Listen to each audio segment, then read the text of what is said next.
Vamos abrir então a palavra de Deus no Evangelho de Jesus Cristo, segundo escreveu Mateus, no seu capítulo 7. Estaremos lendo do versículo 7 ao versículo 21.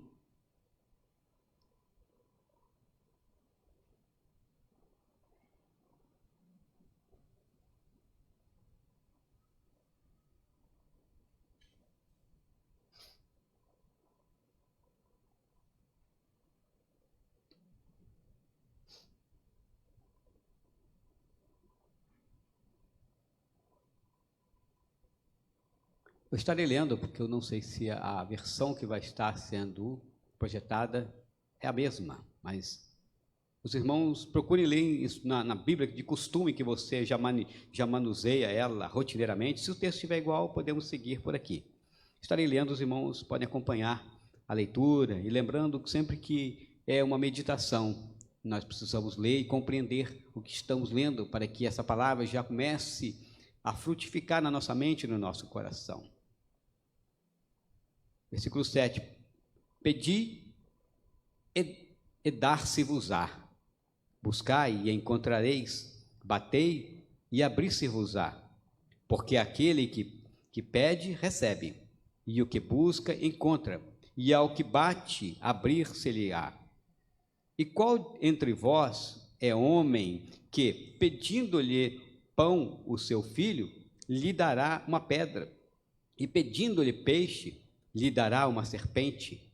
Se vós, pois, sendo maus, sabeis dar boas coisas a vossos filhos, quanto mais vosso Pai que estás no céu dará bens aos que lhe pedirem. Portanto, tudo o que vós pedireis, quereis que os homens vos façam, fazei-lo também, vós também. Porque esta é a lei e os profetas. Entrai pela porta estreita, porque larga é a porta e espaçoso o caminho que conduz à perdição, e muitos são os que entram por ela. Porque estreita é a porta e apertado o caminho que leva à vida, e poucos há que a encontrem. Acautelai-vos, porém, dos falsos profetas, que vêm até vós vestido como ovelhas, mas interiormente são lobos devoradores. Por seus frutos conhecereis. Porventura colhem-se uvas dos espinheiros ou figo dos abrolhos? Assim, toda árvore que produz bons frutos e toda árvore má produz maus frutos. Não pode a árvore boa dar maus frutos, nem a árvore má dar frutos bons. Toda árvore que não dá bom fruto corta-se e lança-se no fogo. Portanto, pelos seus frutos os conhecereis. Nem todo que me diz Senhor, Senhor, entrará no reino dos céus, mas aquele que faz a vontade de meu Pai, que está nos céus. Oremos. Senhor, mais uma vez nos curvamos diante do Senhor, em busca da presença do Senhor, do esclarecimento do Senhor, da misericórdia do Senhor, para que nos faça entender aquilo que o Senhor deixou para nós, e que nós estamos usando neste momento, que o Teu Espírito, ó Deus, que escreveu, que motivou, que inspirou essas palavras que aqui foram lidas, que faz com que elas sejam palavras vivas, transformadoras. Esse mesmo Espírito que habita em nós, ó Deus, nos dê entendimento individualmente a cada um de nós, para que possamos compreender o que o Senhor tem para nos falar nesta noite, porque o Senhor nos trouxe aqui. Nós não viemos aqui por outra influência, a não ser pela vontade do Senhor. O Senhor nos trouxe aqui. Dai-nos entendimento, tenha misericórdia de nós, e me ajuda, Deus, a não interferir em nada daquilo que o Senhor tem para falar. Ó Deus, e obrigado por me ensinar, ó Deus, a Tua palavra, por colocar no meu coração, por transformar a minha vida dentro desse texto. Louvado e engrandecido seja o nome do Senhor. Nós oramos em nome de Jesus. Amém. A igreja pode se assentar. Esse texto se encontra em outras passagens e é uma ideia central da Bíblia, porque Jesus, ele define claramente que ele é o caminho, e ele nos orienta nesse sentido de buscá-lo para encontrar, Ele descreve basicamente um processo. Nesse processo, ele traz comparações da mente humana, como nós pensamos, como nós agimos. Ele mostra para nós como a nossa mente é má, como ouvinte, e como também instrutores, como ensinadores. E ele diz isso claramente no texto. E ele também nos ensina que para que eu possa buscar a Deus, eu preciso saber que esse Deus é um Deus de justiça, é um Deus justo, mas não pela minha justiça, mas pela própria justiça dele. Porque ele é justo, nós não somos justos. Ele me faz entender que eu sou mal, que nós somos mal, que a nossa mente é má. Por isso não podemos estabelecer justiça alguma, nem para nós, nem para ninguém, mas ele é justo. E ele explica também que existe uma porta larga e uma porta estreita. E após essa porta também existe um caminho. E atrás da porta larga existe um caminho muito largo. E após a porta estreita existe um caminho estreito. Isso deixa claro para nós, se você parar e raciocinar um pouquinho, você vai chegar à conclusão que pela porta larga é fácil passar. E todo esse contexto de maldade está depois dessa porta larga, porque preserva o homem, preserva o coração dele naquela condição de mal. E a porta estreita, após a porta estreita, tem um caminho estreito. Isso nos dá claramente a ideia de que é difícil passar. Não cabe inchaço de vaidade, não cabe autoridade humana, não cabe soberba humana, porque isso aumenta o volume do homem e ele não passa. Cabe humildade. Somente Deus prevalece na porta estreita, no caminho estreito.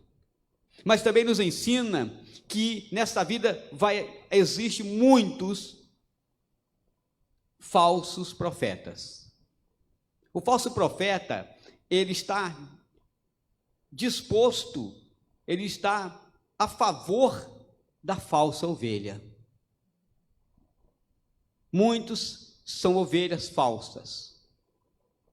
Então encontram o falso profeta, o falso pastor, que a alimenta com aquilo que ela quer, e não com aquilo que o pastor tem para ela.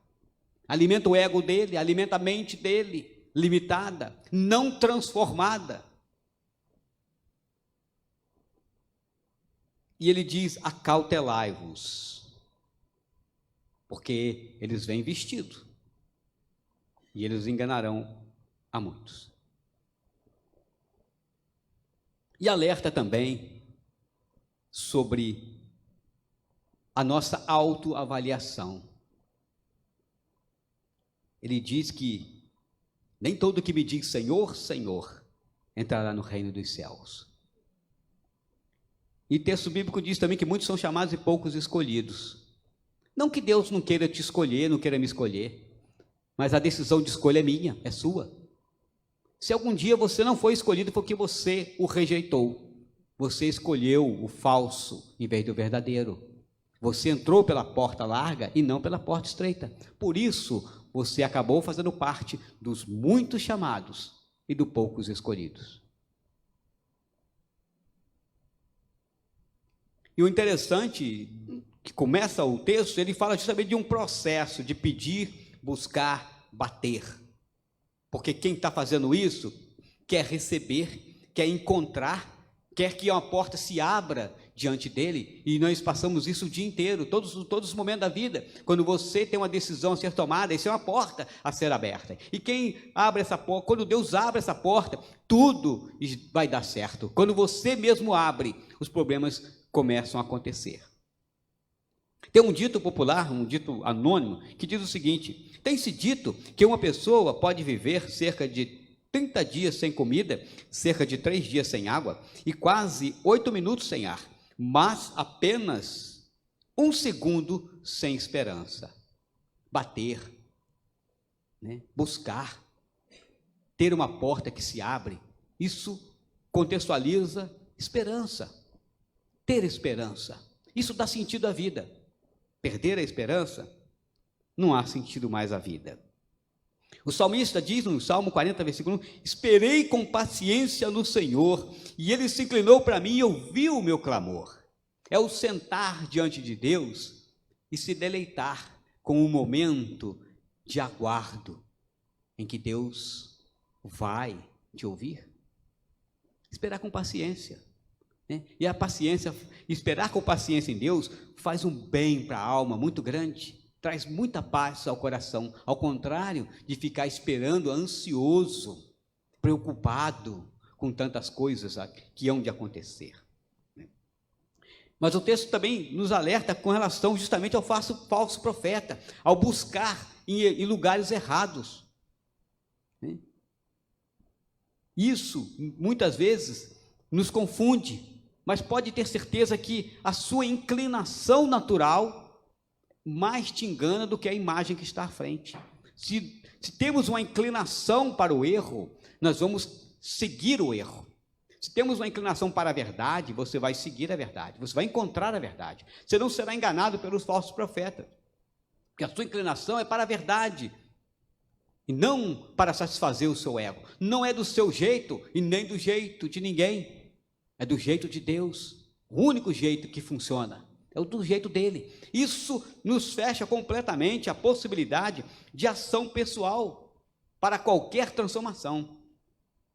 O tema que nós vamos buscar, que estamos trabalhando já nessa noite, é como escolher a porta que leva à vida. Como escolher? Parece simples. Não, mas não é simples. Porque a nossa inclinação é para a grande porta. Porque na grande porta se apresenta caminhos conhecidos, caminhos favoráveis aos nossos olhos, que alegram a nossa visão, o nosso coração carnal, porque a porta é larga, a visão é grande, mas estreita é a porta, e apertado o caminho. Para isso nós temos que escolher, trabalhar na escolha da porta, né? A porta que leva à vida.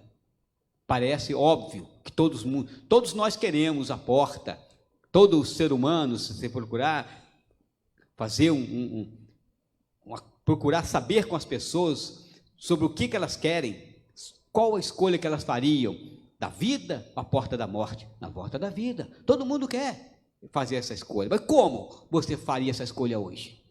Como você lida com essa escolha? Como você mede as decisões que você tomou, se você já entrou por essa porta? Atitudes que temos que ter com relação à escolha da porta que leva à vida. Temos que avaliar isso, pensar nisso. E quais são elas? Versículo 7 define bem essa questão. Versículo 7 e 8. Pedir é saber que nós precisamos pedir. Você não tem autoridade, você não tem autonomia para encontrar, para viver essa eternidade, para acertar o caminho. Então temos que pedir, e se você pedir, dar-se-vos-á, Deus dará.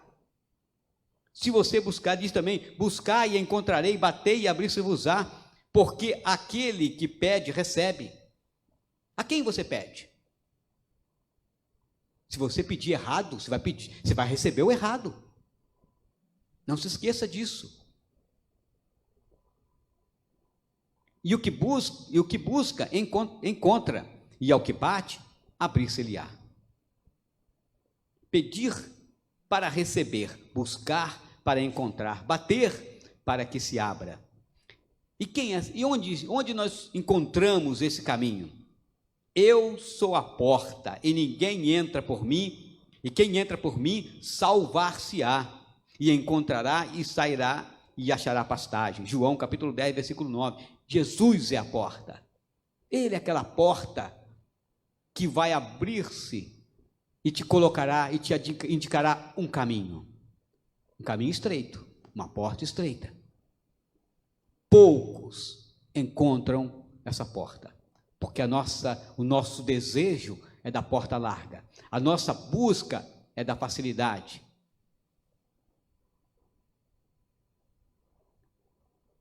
Outro fato importante a ser considerado para escolher a porta certa, a porta que leva à vida.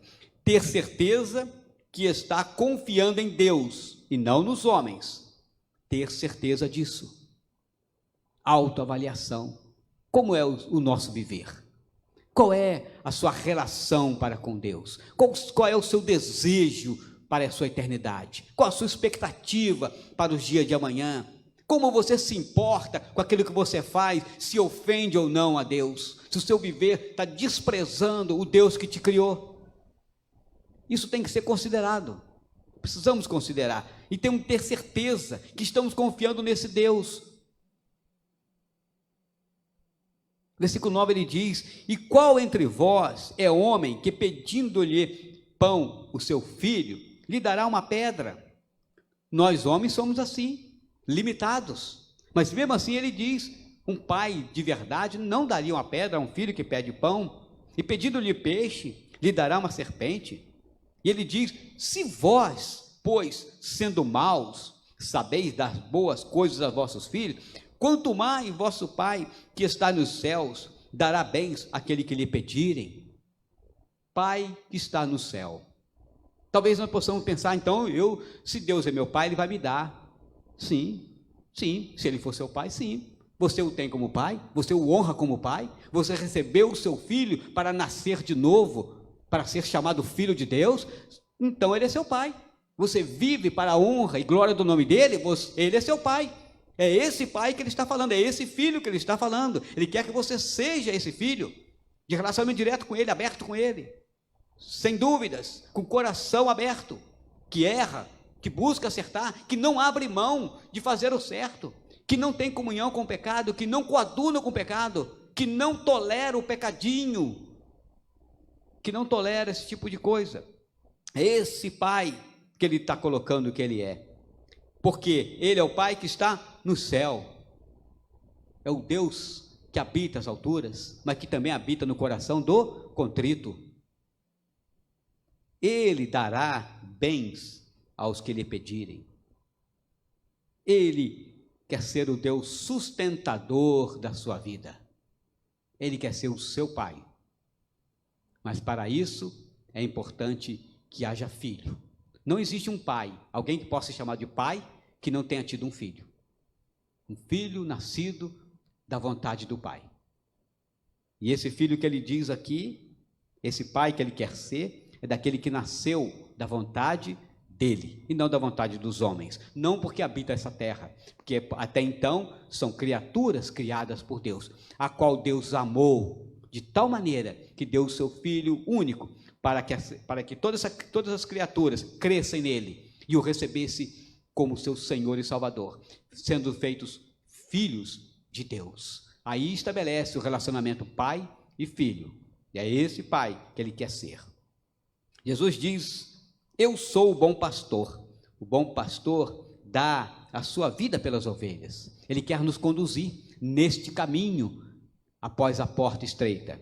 E esse relacionamento é o doador, ele dá a sua vida. Não é um relacionamento em que eu peço e fico pedindo a um Deus para que ele seja meu servo e eu o seu Senhor. Ele mesmo nos ensina: buscai o reino de Deus, sua justiça, e todas as demais coisas serão acrescentadas. É o Deus que transborda as bênçãos sobre a vida dos seus filhos. Mesmo que antes que haja uma palavra na sua boca, ele já vai suprir a sua vida.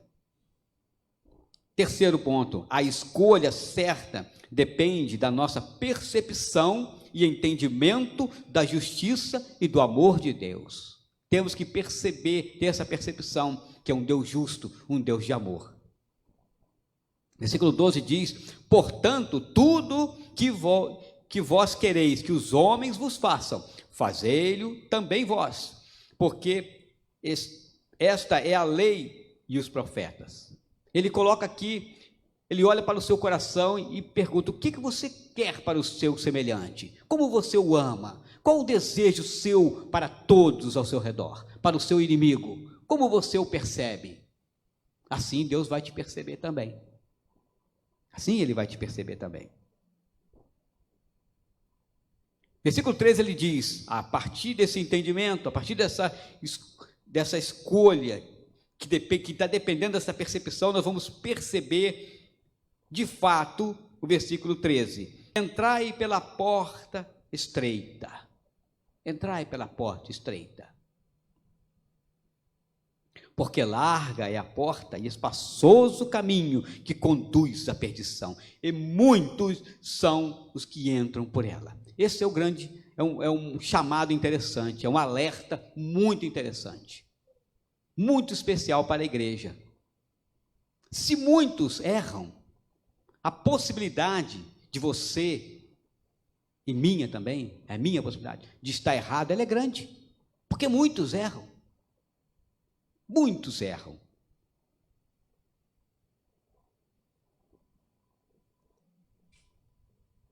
E ele segue. E porque estreita é a porta e apertado o caminho que leva à vida, e poucos há que a encontrem. A vaidade humana, os nossos valores, o nosso condicionamento, a nossa tentativa de criar um ambiente favorável a nós, independente da vontade de Deus, do querer de Deus. Nós vemos isso muito claramente nos dias de hoje, da transformação que vem ocorrendo no mundo, né? Tudo para servir ao homem e nada para servir a Deus. Muitos estão se privando da graça de Deus, da alegria de ser um cristão autêntico. Muitos estão apenas sendo crentes, crendo, vivendo, imitando, mas não se deleitam com a presença de Deus, não o desejam da alma, não tem um desejo no fundo da alma de estar com Ele.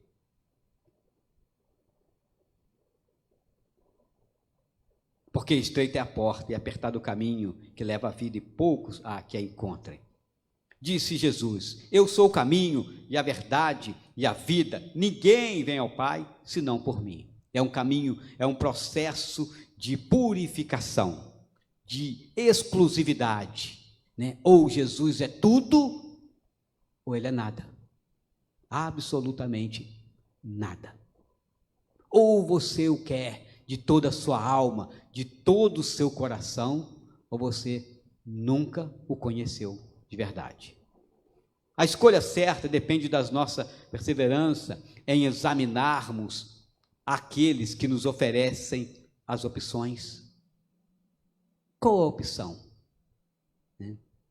Isso é muito interessante. Quando eu me converti, eu conheci um termo chamado pescar em aquário. Por quê? Porque nós éramos abordados por igrejas que colocavam coisas na nossa mente, queriam colocar coisas na nossa mente, aproveitar que já éramos convertidos, já conhecíamos o Evangelho, e nos arrebanhar para as suas igrejas, oferecendo coisas que lá tinham e que a Igreja Batista não tinha. Até que um dia alguém perguntou: mas essa igreja não tem doutrina, não? Eu perguntei: o que você chama de doutrina? Quando ela me explicou, vai saindo, nada do que você me falou está na Bíblia. O que você chama de doutrina, então? O que a sua igreja te oferece? Doutrina é a palavra de Deus, capa a capa, sem modificar nada, sem mudar uma vírgula e um ponto. Perfeita, santa, como Deus nos deu. Isso é doutrina bíblica, é isso que nos move, isso que nos faz caminhar. Acautelai-vos, versículo 15, acautelai-vos, porém, dos falsos profetas. O falso profeta, ele precisa do falso ouvinte, do falso crente. Ele precisa do crente, não do cristão. O cristão, não adianta ele falar com o cristão já não vai mesmo cair nessa. Mas ele pega os crentes, aqueles que repetem o que o outro cristão faz, que canta igual o cristão, entrega o dízimo igual o cristão. É esse que ele pega, porque esse está vulnerável, não é consolidado, entendeu? Ele tem opções de caminho, ele não entrou pela porta estreita, não deixou, como os apóstolos falam: Senhor, deixamos tudo para te seguir. Esse é o princípio. Para onde voltar? Não há onde voltar. Quem nasceu de novo não volta mais ao mundo onde vivia.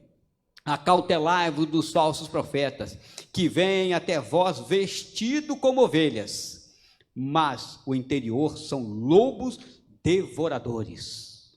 Devoradores. Mas para que o lobo devore, tem que ter aquela ovelha que quer ser devorada, que se inclinou, que sentiu comichão no ouvido, para ir para outros pastos, onde é apresentada uma grama aparentemente mais verde, onde os seus desejos pessoais serão atendidos.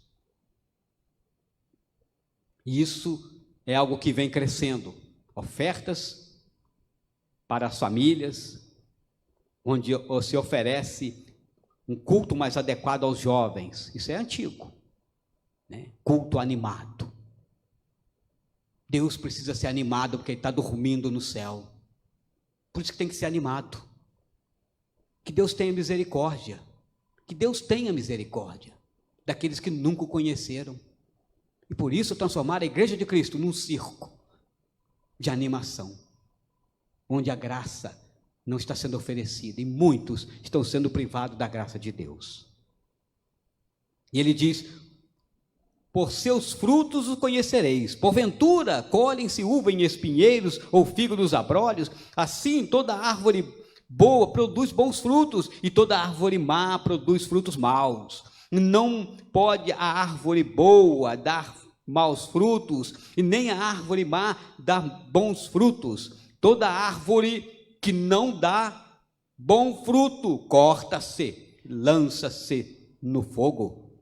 Portanto, pelos seus frutos o conhecereis.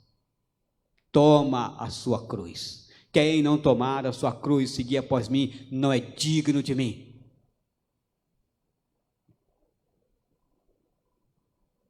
João capítulo 6, versículo 44 diz: ninguém pode vir a mim se o Pai que me enviou não o trouxer, e eu o ressuscitarei no último dia.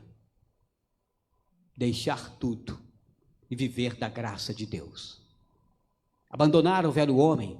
Se alguém está em Cristo, nova criatura é. Essa expressão criatura é a mesma usada quando Deus criou os céus e a terra. Ele criou de onde? Ele criou, não transformou um objeto em outro. Então o cristão, ele é algo novo, totalmente renovado, incapaz de voltar, impossível voltar atrás. Agora o crente não. O crente é como aquele filho da escrava, cresce junto, é como o joio que cresce com o trigo, mas no dia do juízo vão ser separados o joio do trigo. 1 João capítulo 2, versículo 1, meus filhinhos, essas coisas vos escrevo para que não pequeis, e se alguém pecar, temos um advogado para com o Pai, Jesus Cristo, o justo. O justo. Busque a justiça de Deus. Deus é justo. Tudo que Deus faz é bom, é maravilhoso. A escolha certa depende de depositarmos em Jesus nossa total confiança e recebê-lo como nosso Senhor e Salvador. Não Salvador e Senhor, mas Senhor e Salvador. Se Ele não fosse Senhor da sua vida, Ele nunca vai ser seu Salvador. Nunca. Ele é a porta, Ele é o caminho. Ele bate e diz, eu estou à porta. Se você, que é dono da chave, abrir e me convidar para fazer parte da sua vida, da sua história, transformar a sua vida, estarei com ele. Ele entra em sua casa, ceará com você. Isso quer dizer transformação, é viver, é fazer parte, é ser um com Ele. É ser um com Ele, ser a própria igreja. Há muitos anos, nessa época da minha conversão, me veio aqui à mente agora, que alguém falou um ditado bem interessante. Se um dia você encontrar uma igreja perfeita que não é a sua, não vai para lá não. Porque se você for para lá, você vai estragar ela. Seja a igreja perfeita que Cristo quer. Aqui você criará seus filhos, e quando eles crescerem, eles não se desviarão do caminho do Senhor. Não vá para nenhuma igreja para você não estragar ela. Se ela é perfeita, deixa ela lá. Ela é perfeita, não estraga ela. Se você for, você vai estragar ela.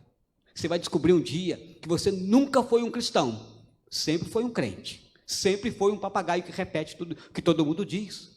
Viva o que Deus te ensinou, que Ele colocou no seu coração. Deixe Ele te transformar por completo. Enche o seu coração da graça de Deus. Isso bastará para o seu viver. Tê-lo como Senhor e Salvador. Versículo 20 diz: portanto, pelos seus frutos conhecereis.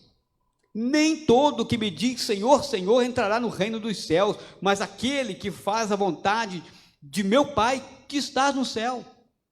É Deus Santo. Quando ele fala Deus do céu, que está no céu, ele está referenciando, está dando referência à santidade dele, o Deus poderoso, o Deus das alturas, Criador dos céus e da terra, que é o único que tem poder para todas as coisas. É esse Deus Santo, o nome inefável, aquele que é digno de toda honra e toda glória, o nome que não deve andar lançado à toa, mas que merece, que é digno de toda honra e toda glória, todo respeito, toda adoração. E precisamos fazer a vontade dele, e só faz a vontade dele aquele que o tem como Senhor, que se sente satisfeito com ele, que deixa tudo, e ele mesmo diz: quem não deixar pai, mãe, filho, e campo, emprego, por amor de mim, não é digno de mim. É esse que é o evangelho que ele pregou, é esse evangelho que salva, que transforma vidas, e não o evangelho da comodidade, do ambiente gostoso, de luzes, de som que agrada o coração do homem, que anima o coração do homem. Não isso. Isso é circo. Isso não é adoração. 2 Timóteo, capítulo 4, versículo 8, ele diz: desde agora a coroa da justiça me está guardada, a qual o Senhor, justo juiz, me dará naquele dia, e não somente a mim, mas também a todos que amam a sua vinda, que entende que um dia tudo passará, Deus criará o novo céu e nova terra. Isso tudo é temporário, somente Deus é eterno. Se nós vivermos com essa visão, a eternidade que te foi dada, né, nós vamos entender bem qual o significado dessas palavras. O salmista, no Salmo 18, versículo 6, ele diz: na angústia invoquei ao Senhor e clamei ao meu Deus. Desde o seu templo ouviu a minha voz, e aos seus ouvidos chegou o meu clamor perante a sua face. Clamar ao Senhor, na certeza que vai chegar à face dele. Então, precisamos ter atitude com relação a essa porta da vida. Precisamos decidir. Precisamos ter certeza também que estamos confiando em Deus quando chegarmos diante dessa situação, né? Fazer a escolha certa vai depender de percepção de um Deus justo, de um Deus de amor. A escolha certa também depende de perseverança, de você estar examinando quem é aqueles que te oferecem, que caminho é esse. Muitos entram pela porta larga, isso é um alerta, e a porta estreita é um de cada vez, é paciência, é perseverança, é luta, mas sem luta não tem vitória. Muitos buscam a Deus, vão até Deus em busca de uma bênção, a bênção de Deus. Eu vim em busca da minha bênção. Aí Deus diz: sê tu uma bênção. O mais perto que você pode chegar da bênção de Deus é ser a própria bênção. Não vai chegar mais que isso. A escolha certa depende justamente de depositarmos em Jesus nossa total confiança para recebê-lo como Senhor e Salvador. Se Ele não for Senhor da sua vida, Ele nunca será o seu Salvador. Se o seu desejo maior, se o desejo único, não maior, se o seu desejo único não for adorar a Deus, converta-se a Ele. Ainda há tempo para entrar por essa porta. Salmo 5, versículo 2 diz: atende à voz do meu clamor, Rei meu, Deus meu, pois a ti orarei. Esse é o segredo. Olhar para Deus e pedir a Ele, e elevar a Ele o seu clamor. A quem? Rei meu e Deus meu. Rei é aquele que reina, absoluto. Tudo é dele e para Ele e por Ele. Lucas, capítulo 15, versículo 21, para encerrarmos. E o filho lhe disse, Pai, pequei contra o céu e perante ti, já não sou digno de ser chamado seu filho. Isso é o retorno do filho, que um dia ele saiu e depois voltou para casa. Muitas vezes, muitos passam anos e anos numa igreja, como crente. Tem a ideia própria, faz o que quer, né? E um belo dia ele pode voltar e saber, eu quero ser agora filho de verdade. Vivi dissolutamente, usei o tempo para aquilo que eu acreditava e não para aquilo que Deus realmente queria da minha vida. Vivi do meu jeito, porque acreditei, sou salvo. Eu sou salvo. Salvação é um processo que está ligado à santificação, sem a qual ninguém verá o Senhor. Não existe essa ideia de sou salvo. Existe, estou sendo salvo. Santificação. Estou sendo salvo. Então, para isso, precisamos ter certeza de estar no caminho. Passamos pela porta estreita, estamos sendo salvos. Jesus não é um ponto, ele é um caminho a ser trilhado, a ser seguido, a ser vivido, dia a dia. Toma a sua cruz e segue após mim. Seguir traz novamente a ideia de continuidade. Vamos orar ao Senhor nesse momento. Soberano Deus, nosso Pai, louvado e engrandecido seja o nome do Senhor, por essa bendita palavra que o Senhor traz à nossa mente, ao nosso coração, que nos faz pensar, ó Deus, que este momento agora é tudo o que temos em nossa vida, pois o Senhor nos diz agora, hoje, ao ouvir a sua voz, não endureçais o vosso coração, porque não existe amanhã, e o ontem se foi.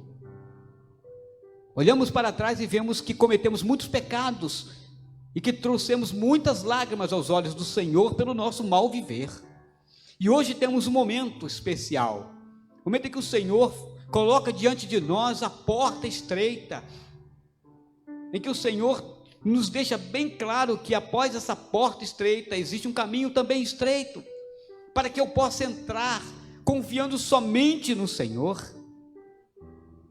Que todo o meu orgulho, toda a minha percepção material, todo o meu entendimento de cristão, de crente que eu construí, não serve para nada, pois o Senhor me chamou para ser um cristão, nascido de Cristo, que vive para Cristo, para a honra e glória do nome do Senhor.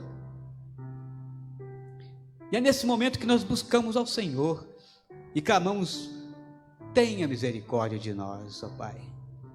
Acenda o nosso coração como aquele que ouviu a voz do Senhor. Se alguém aqui ainda não tomou essa decisão, que o Senhor possa ser com ele. Ajude-o, ó Deus. Ajude-o. Bata a porta do seu coração e ele há de entender que é o Senhor o chamando para viver eternamente, pois hoje é o dia. Hoje é o dia. Amanhã não existe.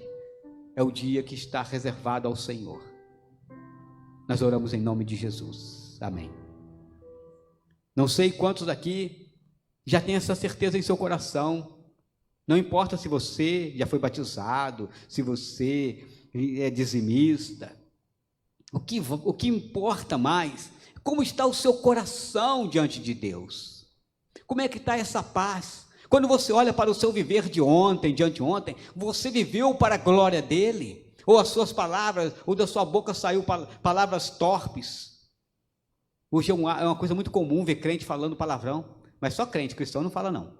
Cristão, ele se arrepende. Ele chora diante de Deus quando algo assim acontece. Para ele é algo terrível, inaceitável. Mas muitos falam palavrões, palavras torpes. Isso é um sinal de que alguma coisa precisa mudar. Existe algo a ser mudado. E para mudar precisa atender essa questão da porta. Ele abre a porta para você hoje, para que você possa entrar. E Ele te tomará pelas mãos e te guiará pelo caminho, pois Ele é o próprio caminho. Eu quero que você decida isso nessa noite, sabendo que amanhã pode ser tarde demais. Talvez você não parta amanhã, mas seu coração talvez se feche de tal maneira que você nunca mais poderá ouvir a voz de Deus que fala ao seu coração hoje. Não porque eu estou falando, mas porque Ele está falando. Ele, o Espírito de Deus, que está no seu coração, está te dizendo: muda. Deixe Deus transformar a sua vida de crente para cristão. Daquele que crê, porque o diabo também crê. E ele estremece, tá? Ele estremece. Ele não fica sentado no banco quieto, não. Quando ele ouve a voz de Deus, ele estremece. Porque ele sabe a verdade. Alguém deseja se manifestar? Manifeste levantando uma de suas mãos. E para você que um dia vai ouvir essa mensagem pela internet, saiba que Deus quer uma decisão da sua parte. Ele quer que você se decida, que você fale, que você o tenha como Senhor, para que Ele possa ser seu Salvador. Ele é o caminho que vai te levar. Nesse caminho Ele será Senhor, para que ao entregar você a Deus, Ele será o seu Salvador. Que Deus a todos nos abençoe a partir dessa noite. Que Deus te dê um dia de paz, uma segunda-feira de alegria, e que seu coração ferva de alegria de estar na presença do Senhor. Amém.